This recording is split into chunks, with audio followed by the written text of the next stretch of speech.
ফাম্মাতুলুল আমাল, মানুষ যখন উচ্চ অভিলাষী হয়ে যায়, বড় বড় যখন আশা আকাঙ্ক্ষা হয়, তখন ফায়ুনসিল আখেরা, পরকালকে ভুলে যায়। দুনিয়া দুনিয়া দুনিয়া, কি করে বড় লোক, কি করে বড়। তাদেরও মনে শয়তান সব সময় চক্রান্ত করতে আছে, আর তাদের মনকে পাপের দিকে নিয়ে যাওয়ার চেষ্টা করতে আছে। তো এখন দুনিয়াকে প্রাধান্য দিলে কি জান্নাত পাওয়া যাবে? হ্যাঁ, দিনকে প্রাধান্য দিতে হবে, আখিরাতকে প্রাধান্য দিতে হবে। তো এর জন্য নফসের বিরুদ্ধে কি করতে হবে? সংগ্রাম করতে হবে, মুজাহাদা, লড়াই করতে হবে। আসসালামু আলাইকুম রহমতুল্লাহ ওয়া বারাকাতুহু। একজন ডাক্তার সাহেব আমাকে বলছিলেন, উনি আমার যেহেতু খুব কাছের মানুষ ছিলেন, উনি দেখতেন যে এক সময় বাচ্চাদের জন্য অনেকটা মেহনত পরিশ্রম করতে হইতো, এক সময় ছিল। তো আমার বাসায় এসে থাকলে দেখতেন যে আমার ঘুম মাত্র রাতে হয়তো 3 ঘন্টা, দিনেও ভাঙা ভাঙা 1-1 ঘন্টা করে হয়। বলছে, আপনি একটানা 5 ঘন্টা ঘুমান না তো আপনি তো সুস্থ থাকবেন না। আমাকে বলছে, সে ডাক্তার না, তার মেডিকেল সায়েন্সে বলছে, সে আমাকে বুঝাইতে চেষ্টা করছে যে আপনার একটানা অন্তত 5 ঘন্টা ঘুম হইতে হয়। আমি বললাম যে আমার তো জীবনীটা হয় না, একটানা 5 ঘন্টা ঘুমাবার সুযোগ হয়তো শীতকালে 1-2টা মাস হইতে পারে, পৌষ মাঘ মাসে, না হলে তো কোনো সুযোগ পাওয়া যায় না। তো বলছে তাহলে তো সুস্থ থাকা মুশকিল। আমি যে করবোটা কি, তাহলে ফজরের সময় শুয়ে থাকবো? বলেন, তাহলে ফজরের সময় শুয়ে থাকতে হয় আমাকে, কারণ এদিকে আমার 10টাতে আমার দাওয়াতি কাজ শেষ হয়, 10টা 10:30 বাসায় তো 11টা। তো তারপরে আপনি চিন্তা করেন তো।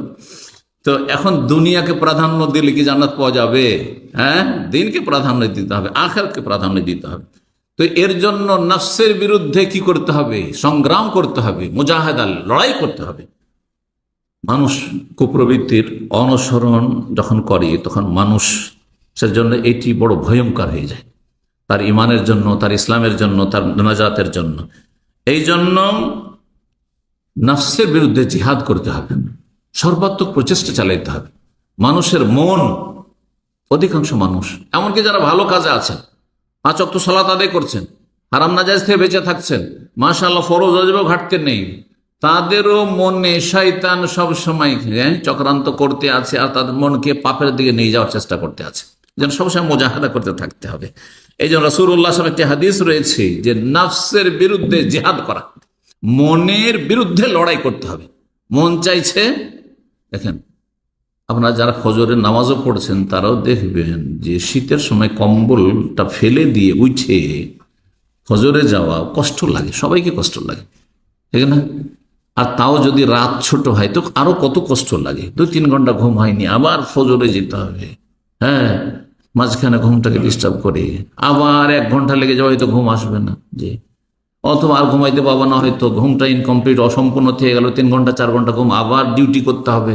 শয়তান বলছে এর তো ডিউটি আছে, মাত্র 3 ঘন্টা 4 ঘন্টা ঘুমিয়ে, তুই এখন নামাজ পড়বি, একটানা 5 ঘন্টা ঘুমিয়ে নে। আল্লাহর আযাব থেকে রেহাই, মুক্তির উপায় সালাসুন মুহলিকাত, আর 3টি ধ্বংসাত্মক বিষয় রয়েছে। 3টি পাপ মানুষকে ধ্বংস করবে, নবী সাল্লাল্লাহু আলাইহি ওয়াসাল্লাম বলছেন। 1 নম্বর বলছেন হাওয়ান মুত্তাবা, যদি কুপ্রবৃত্তির অনুসরণ করেন, মনের পূজা করেন, নফসের গোলামি করেন, ধ্বংস হয়ে যেতে হবে, জাহান্নামে যেতে হবে।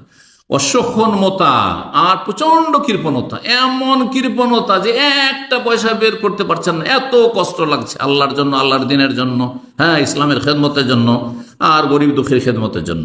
ওয়া এজাবুল মারই বিনাফসিহি, আর 3য় ধ্বংসাত্মক বিষয় হচ্ছে মানুষের আত্মগর্ব করা, অহংকার। হ্যাঁ, নিজেকে এত বেশি সিনিয়র মনে হচ্ছে যে অন্যরা যেন আমার কাছে একেবারে হেউ, কিছুই না। এই অহংকার মানুষকে ধ্বংস করে দেয়। সহিহুল জামিউস সগীরের 3039 নম্বর হাদিস, আর তাবরানী, ইমাম তাবরানী রাহিমাহুল্লাহ হাদিসটি বর্ণনা করেছেন, তার আওসাতে হাদিসটি হাসান। নবী সাল্লাল্লাহু আলাইহি ওয়াসাল্লাম একটি হাদিস রয়েছে মর্মে আফজালুল জিহাদে, আরেকটি হাদিস আপনাদের জানা আছে, সবচাইতে উত্তম জিহাদ কি? কালেমাত হাক্কি নিন্দা সুলতানিন জায়র, ওটি প্রসিদ্ধ। হক কথা যদি বলতে পারেন কোথায়? জালেম শাসকের বিরুদ্ধে, না সামনে? এই যারা পথভ্রষ্ট আমাদের দেশের, ইসলামকে নিপুঁজি করে রাজনীতি করে, গুমরাহির রাজনীতি, তারা বলে হ্যাঁ, জালেম শাসকের বিরুদ্ধে যদি বলতে পারেন, বিরুদ্ধে হাদিস আসেনি, কিন্তু কাছে গিয়ে, সামনে গিয়ে বলতে হবে, যাতে করে হ্যাঁ সে অপদস্থ না হয়, সে লাঞ্ছিত না হয়। যখন লাঞ্ছিত হবে আর তার কাছে প্রশাসন আছে, আপনাকে ছাড়বে, আপনার মতো ভালো মানুষগুলোকে দেশের ছাড়বে, সবগুলোকে জেলে ঢুকাইবে, ফাঁসিতে চড়াবে, হবে না, মৃত্যুদণ্ড দেবে। তো এটা তো উদ্দেশ্য নয়, ফিতনা ফাসাদ সৃষ্টি করা ইসলামের উদ্দেশ্য নয়। তার কাছে যেতে পারলে, যারা কাছে যাবে তারা বলবে যে আল্লাহকে ভয় করেন, আপনি জুলুম অত্যাচার করিয়েন না, আপনি আপনাকে আল্লাহ দেশের রাষ্ট্রপতি প্রধানমন্ত্রী বানিয়েছে, বাদশাহ বানিয়েছে, আপনি নামাজটা পড়েন। নির্জনে বললে কিছু করবে না, কারণ তার মান সম্মান গেল না। আরে ও তো রাজা, বাদশাহ, রাষ্ট্রপতি, প্রধানমন্ত্রী। আমাকেও যদি সবার সামনে বলেন যে আপনি ভুল করছেন, কিন্তু আমার মধ্যে একটা ঘৃণা চলে আসবে আপনার উপর, তাই না? শয়তান সুযোগ দেবে ওইখানে। তাহলে কি মনে করেন আপনি? যাই হোক, কথা লম্বা হয়ে যাচ্ছে। এই হাদিসটি, হ্যাঁ, অন্য হাদিস ওইটি নয়, সেটি আফজালুল জিহাদ, সবচাইতে উত্তম জিহাদ হচ্ছে আইয়ুজাহিদার রাজুলু নাফসাহু আহাওয়া, মানুষ নিজের নফসের বিরুদ্ধে জেহাদ করবে, নিজের প্রবৃত্তির বিরুদ্ধে জেহাদ করবে। মনের কামনা বাসনা যে আমাকে শুইতে হবে, মনের কামনা বাসনা যে টাকা পয়সা লাগবে, কিন্তু টাকা পয়সাটা যে হারাম হয়ে যাচ্ছে, হ্যাঁ, সন্দেহপূর্ণ হয়ে যাচ্ছে, আমার জন্য হালাল হবে কিনা, না আমি নেব না, না খেয়ে থাকবো কিন্তু হারাম খাবো না।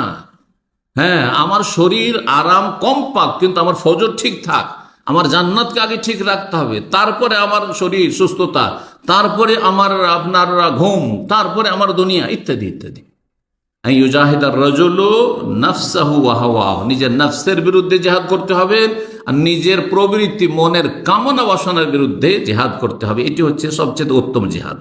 আল্লামা আলবানী রাহিমাহুল্লাহ সহিহুল জামিউস সাগীরের 1099 নম্বর হাদিসটিকে সহিহ বলেছে। মনের বিরুদ্ধে জিহাদ করা। কোন মানুষ আছে, আমি তো নিজে মনে করি যখন ঘুম অসম্পূর্ণ থাকে, হ্যাঁ, অ্যালার্ম এবার বন্ধ করে দিলাম ধরেন, হ্যাঁ, আর তারপরে উঠছি, হ্যাঁ, তারপরে আবার, এই জন্য একটি অ্যালার্ম রাখি না আমি। আমাকে কোন এক ভাই এসে আমার চেয়ে বেশি পরেশগারি দেখাচ্ছে, বলছে শেখ আমার অ্যালার্ম লাগে না, আমি বিনা অ্যালার্মে ফজরে উঠে যাই। তাই আমি বললাম ভাই আমি 3টে অ্যালার্ম রাখি, আমার ইমান আপনার চেয়ে অনেক দুর্বল, যদি 3টি অ্যালার্ম রাখি। বুঝতে পারছেন না? কারণ আপনার যদি নামাজ ফজর ছুটে যায় তো আপনাকে হয়তো আক্ষেপ লাগবে না, কারণ আমাকে অনেক কষ্ট লাগবে। এই জন্য আমি, হ্যাঁ, সতর্ক করি, একটা না 3-3টা দিয়ে রাখি, যে একবার বাই চান্স যদি একবার হাতের নাগালেন একটু দূরে রাখি, যাতে উঠে বৈশা বন্ধ করতে হয়। আর আপনি এখানে রাখলেন, চোখ বন্ধ করে দিলেন, বন্ধ করে আপনি মনে করছেন যে হ্যাঁ আমি তো খুব ইমানদার, আমার অ্যালার্ম লাইন এমনিতেই জেগে যাই। হ্যাঁ, এগুলো শয়তানের ধোকা। 2-1 দিন উঠতে পারলেন আর তারপরে সব মিস। মাসে হিসাব করে দেন কয়দিন ফজরে জামাতে হাজির হচ্ছে না, জি, আর কতটা স্বতঃস্ফূর্ত ভাবে হাজির হচ্ছেন। ঘুম ঘুম ভাব নিয়ে নামাজ পড়বেন তো কি হবে? কথা বুঝতে পেরেছেন? জি, আল্লাহ বুঝার তৌফিক দান করেন। সালাফে সালেহিন রাহিমাহুমুল্লাহ, তারা এই কুপ্রবৃত্তির অনুসরণ, মনের পূজা, নফসের গোলামি থেকে সতর্ক সাবধান করেছেন। এই মর্মে সালাফদের সাহাবাই কেরাম, তাবেইন, তাবা তাবেইন, আইম্মাই কেরাম, মুহাদ্দিসিন, তাদের অনেক উক্তি রয়েছে। 2-4টি উক্তি আপনাদেরকে শোনাই। আলী রাদিয়াল্লাহু তাআলা আনহু থেকে বর্ণিত, তিনি বলেন ইন্না আখওয়াফা মা আখাফ আল ইসনাতান, আমি সবচেয়ে বেশি ভয় পাই 2টি বিষয়কে। 2টি বিষয় খুব ভয় পাই। তৌলুল আমাল, অনেক বেশি আশা আকাঙ্ক্ষা, উচ্চ আকাঙ্ক্ষা, যেটাকে বলা হয় কি আমাদের বাংলা ভাষা বলা হয় উচ্চ আকাঙ্ক্ষা, অনেক বড় বড় স্বপ্ন। সৌদি আরবে এসেছেন, এখন আর আপনার 10-20 হাজার 50 হাজার রিয়ালের স্বপ্ন না, এখন স্বপ্ন যে বাড়ি ছিল গ্রামে, আমি এখন ঢাকায় বা রাজশাহীতে বাড়ি করব, আর তারপরে শুধু বাড়ির একটা টাওয়ার তৈরি করবো, এখান থেকে স্বপ্নের সিঁড়ি, সব কিছুই হয়নি, কিন্তু স্বপ্ন একটা টাওয়ার তৈরি করব, কয়তলা? 20 তলা, 50 তলা, আর তারপরে সেটাতে এই করব সেই করব, আর তারপরে এই করো সেই করো। যখন করতে পারছে না তখন এই করছে, সমিতি তৈরি করছে আমাদের ভাইরা অনেক, যে একাই তো করতে পারছে না, চল সমিতি, সমিতির নামে টাকা পয়সা কালেকশনের কতকে যে মেরে নিয়ে উদা হয়ে যাচ্ছে, আল্লাহ হেফাজত করুক। আমি এমনও লোকদেরকে জানি যারা সমিতি করে টাকা অন্যের নিয়ে নিজের নামে করে নিয়ে এখন কিস্তিতে টাকা পরিশোধ করছে। একটু ধার্মিক, হ্যাঁ, আমি বলছি না যে বেমানি পুরো করে নেবে, কিন্তু এখন কিস্তিতে, ঠিক আছে, আস্তে আস্তে দিচ্ছে, একে এ বছরে দিল, এ মাসে দিল, আর কাউকে এই দিল, আর এই আস্তে ধীরে দিচ্ছে, কিন্তু ও নিজের টাওয়ার তৈরি করে নিয়েছে সমিতির টাকা দিয়ে। ওখানে অনেকে কিন্তু সমিতি করছেন।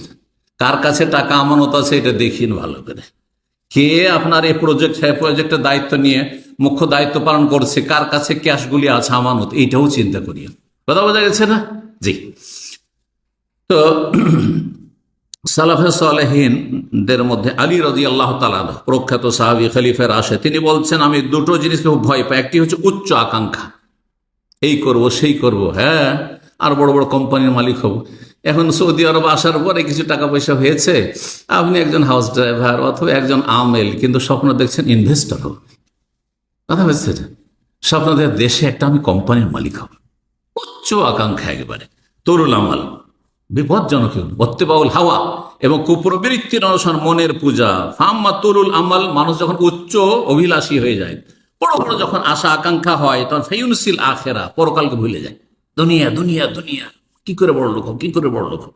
অম্মা ইত্তেবাউল হাওয়ার, যখন কুপ্রবৃত্তির অনুসরণ শুরু করে, মনের পূজা শুরু করে, ফায়াসুদ্দ আনিল হাক্কি, তখন হক গ্রহণে বাধাগ্রস্ত হয়, তখন আর হক ভালো কথা ভালো লাগে না, ভালো কথা ভালো লাগে না। জি, ইমাম আহমদ রাহিমাহুল্লাহ তার কিতাব উজ-জুহদ নামক কিতাবে এই রিওয়ায়াতটি উল্লেখ করেছেন।